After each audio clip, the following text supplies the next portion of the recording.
Warning: this video contains fast-moving images and bright flashing lights that could affect photosensitive viewers.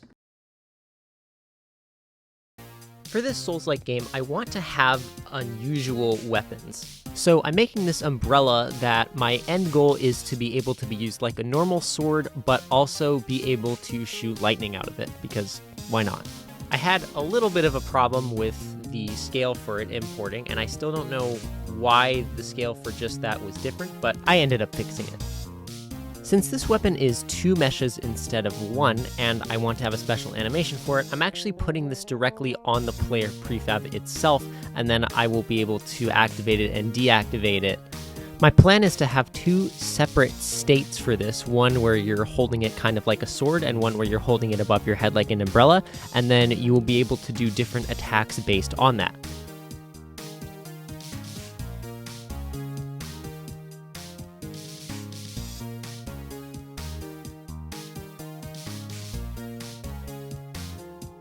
Now, this is not a Souls game if we can't break a bunch of random boxes. So, I made a simple crate that's out of a bunch of cubes, and the reason I'm making all these cubes separate is because whenever you collide with it, it's going to replace it with a seemingly identical version, except all the cubes are going to have their own separate rigid bodies. So I want to have a lot of these breakable objects all around the world, so I need to make sure they're as optimized as possible because there are a lot of rigid bodies that get spawned in when you break it.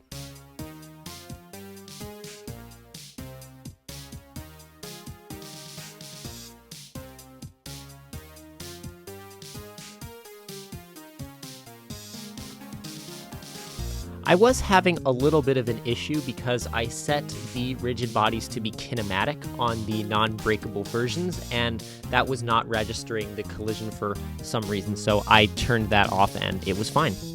I used on-collision stay instead of on-collision enter just in case something wonky happened with the collision, but that was actually spawning it multiple times because I think it was calling it multiple times in the same frame, so I made a boolean to make that not happen.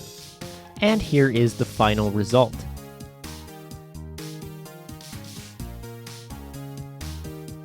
While this is not an essential part to the game, I really think it's one of those things that will really make this game stand out.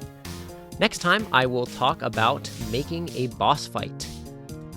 If you enjoyed this video, please consider giving it a like, and if you're not subscribed yet, please also consider doing that. Anyway, thanks for watching.